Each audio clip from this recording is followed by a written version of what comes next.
FMI ak fi ñu toll nii en termes d'effort yi nga xam ne dans le cadre du plan de redressement économique et social jot nañu ko def ba mbir yi selon le premier ministre mel ni luy améliorer et ils sont en train de maîtriser la situation et de voir de considérer de juger que la dette est actuellement viable situation bi par rapport ak réaction bu premier ministre docteur même analyse bi ngay def ko moom wala en tant qu'économiste effectivement parce que boo xoolee tey man mun naa jàpp ne Sénégal est un très très très bon élève. Oui. Un très bon élève mooy ne il n'a pas cherché à tricher. Il a cherché à être honnête. Oui. Vraiment clarifier moom sa situation. ba pare trouver des alternatives xaarut ñu ñëw dégg ko parce que FMI loolu mooy loolu lay doxalee. Tu es dans des difficultés moom mu ñëw tëggal la benn plan boo xam ne plan boobu ci ngay jaar pour mun a voilà weesu problème yi ngay nekk. mais Sénégal xaaru ko depuis que problème bi am ils ont mis en place benn programme le PRES. Et aujourd'hui le PRES a permis au Sénégal vraiment d'élargir ses recettes fiscales. Mais aussi de diminuer certaines dépenses yi nga xam ne kii woon amul ay maanaam njëriñ. si rationaliser les dépenses et les recettes comme ni mu ko waxee. Voilà c'était ça. Oui. Et loolu ça a permis de mettre en place ay revenus yoo xam ne conséquents pour faire face à la dette mais aussi pour faire face aussi ce qu'on appelle à la dette mais aussi au déficit parce que ñaar ñoo xam ne ñoo ko doon kii déficit bi nga xam ne si année en cours bi da nga war a faire face war a ut xaalis pour combler le déficit mais aussi war a ut xaalis pour faire face à la dette et je pense que Sénégal tey en dehors tey FMI li mu wax jëlee na de déficit budgétaire de 13% à aujourd'hui 7,8%. Donc loolu lu am solo la 3%. et il vise 5,37% et puis dem après 3% en 2027. Permettre na ko tey Sénégal mu am yoo xam ne ay niches yoo xam ne amu ko woon te mosuñu ko exploiter mu exploiter ko ba tey mu mën a contenir tey le rythme. Et puis tamit mu am lu am solo malgré la situation le Sénégal continue à faire face à ses obligations. Ça c'est le plus important. Le plus important c'est quoi? La confiance va venir sur est-ce que moi je suis capable de faire face à mes obligations. C'est-à-dire que su ma waree fay sama bor naa ko fay si temps. Tant que Sénégal moo ngi mën a fay borom si temps les investisseurs vont toujours avoir confiance. Te Sénégal ba léegi moo ngi wane rythme bi mais seulement wane wu rythme bi rek mais anticiper na sur des bases claires sûres et nettes que moom lépp li nga xam ne tey war na ko mun def sa trajectoire est aujourd'hui très claire. Sa trajectoire est très claire et mesurable atteignable ba nga xam ne tey investisseur bu xoolee rek dane man mii kat war naa mun a dugg si lii. Loolu yëpp nag lu ko waral mooy ñoom j'étais voilà préparé à cette situation et cette situation vraiment pour man le Sénégal sort gagnant. Le Sénégal sort gagnant et que aujourd'hui si bu FMI ñëwee day nekk loo xam ne le plus comme li mu wax c'est juste le FMI c'est un bailleur c'est un financier à dernier ressort. C'est un partenaire à dernier ressort boo demee ba am ba càng moo war a ñëw cànkaati la. Léegi maintenant comme moom tey Sénégal ba léegi moo ngi continuer di ko def donc moom bu ñëwee certes dana ko permettre mu améliorer ses investissements mu gën a voilà doole ñeex li gars yi wax doole ñeex la bu dee fekkee nag ñëw tamit rythme bi ñu nekk on a un taux de croissance on projette un taux de croissance de 5%. Un taux de croissance de 5% et avec des investissements yoo xam ne des investissements productif. loolu yëpp donc day wane ne li premier ministre Ousmane Sonko wax lu am solo la et puis tamit yeneen état yi war nañ si mun jàngat que ne ñun Afrique tey am nañ benn taux d'épargne boo xam ne bu am solo c'est-à-dire que l'épargne publique est de la sous-région est sous-exploitée. Dans le marché régional. Au niveau du marché régional. Ouais. Sous-exploitée parce que déjà ñi ko yore ñi ngànk épargne boobu noonu. mooy généralement les banques.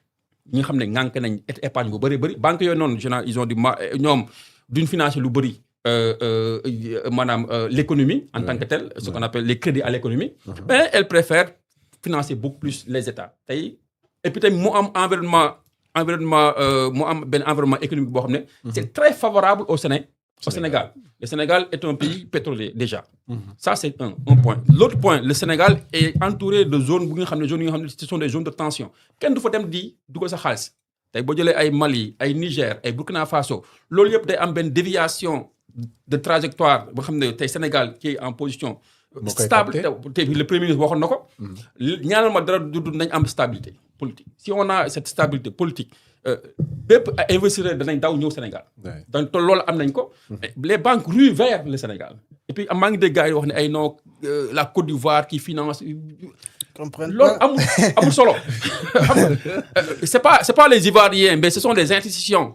qui sont dans un environnement d'intégration financière.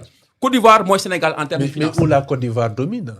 Où la Côte d'Ivoire possède 40%. Oui. 40% du PIB de l'UEMOA, où les plus grandes banques sont là-bas, où le marché financier est beaucoup plus accentué au niveau de la Côte d'Ivoire. Donc, loolu yëpp pour man amul solo. Lu am solo mooy trajectoire bi ñu jàpp ni bu ñu ko jàppee mooy gëm sa bopp. te boo gëmee sa bopp am surtout am des solutions nga teg des solutions. loolu nit ñi dañ la si fekk te loolu la FMI donc bu ñëwee baax na bu ñëw tamit ñu continuer vraiment à joow suñu gaal gi. joow suñu gaal gi. Bachir noonu nga gisee. Bon, on est sur la même longueur d'onde et pratiquement FMI dina ñëw sax nag docteur. Parce qu'à un certain moment. Parce que le ministre des Finances annoncé woon na ne que bientôt on va aller vers un nouveau programme. Dernièrement rek maa ngi gis le ministre Alamine Lo di wax que ne ils sont sur les derniers réglages. Mais je pense que pratiquement tous les mécanismes sont là pour que moom mu ñëwaat parce que déjà la confiance est là quoi qu'on puisse dire pratiquement avec la situation ñun ñëpp gis nañ ko. Mais quand même, quand tu as un État, il a réussi à mettre en place des mécanismes avec une orientation très claire, bien évidemment, avec des chiffres très clairs, je pense que la confiance est là. Et peut-être que je commencer à dire par rapport à la Côte d'Ivoire. Je pense que parfois, les gens disent mais il faut que aussi nous sachions que quand on est dans une intégration, on est un pays en réalité. Si nous sommes dans le cadre de l'UEMOA, c'est unifié, voilà. C'est un pays, c'est le même marché. C'est-à-dire... même dëkk la quoi en réalité. Donc quand tu entends par exemple nit ñi di wax ne Côte d'Ivoire tu te dis peut-être certainement dañoo comprendre en réalité mais liñ ci mën a wax rek moom mooy actuellement avec la situation je pense que l'orientation est très claire et j'insiste encore sur le plan de redressement économique. Tey par exemple avec cette situation nga mun a mettre mécanisme boo xamante ne wóor na leen d'ici 3 ans dina la mun a non seulement réduire sa déficit budgétaire mais dina la mun a indil en termes de recettes loo xamante ne on parle de 5667 milliards d'ici 2028 mais avant 2028 dans la loi de finances initiale on parle de 762 milliards yoo xamante ne en termes de recettes bokkut ak yeneen yi nga xamante ne mu ngi am waaw yoo xamante ne en termes de recettes fiscales. J'ai entendu le Premier ministre dire aujourd'hui 960 milliards. Tu vois yooyu nekk loo xamante ne loolu nekk loo xamante ne par exemple ça permettra de financer avec la loi de finances on a défini les différents projets nga xamante ne moom moo ñuy permettre moom la ñuy permettre pour te dire en réalité c'est-à-dire l'orientation est très claire fi mu toll nii nag avec la situation man bopp je pense que li premier ministre laa wax c'est-à-dire il faut que aussi on cite les responsables képp koo xamante ne peut-être lii tu es responsable war nañ ko mun a régler parce que aussi il faut pas que lii di xewaat ñeneen ñëwaat mu xewaat fii donc je pense que il faut que une bonne fois pour toutes ñu régler ko une fois que ñu génn ci situation bi nit ñi xam carrément que ne lii nii newut loo xamante ne war nañ ko di koy bàyyi parce que réew aussi waruñ la ko jox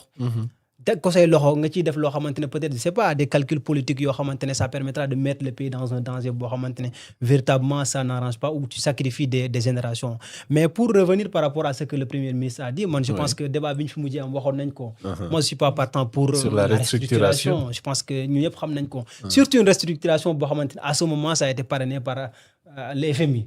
On a déjà des mécanismes yoo xamante ne dañ ko war a évaluer au-delà même du plan de redressement économique mais notre stratégie de dette dans la gestion de la dette 2026-28 nañ xool en réalité lan la ñuy jural et il l'a dit docteur au niveau régional c'est-à-dire le marché est sous-exploité.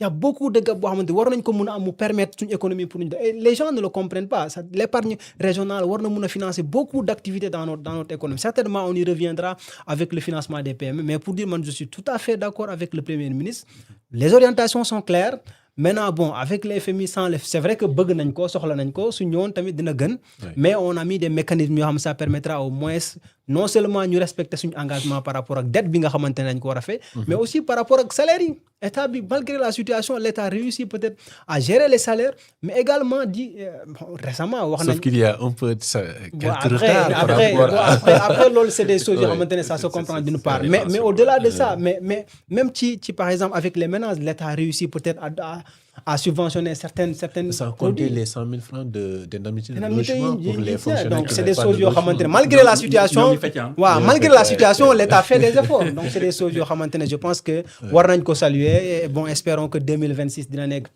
année boo xamante ne ça sera bénéfique et ñëpp dinañ ci gis seen bopp inchallah man je crois fermement et je pense que les résultats du plan de redressement économique le montrent et je pense que véritablement d'ici 2026 on le verra.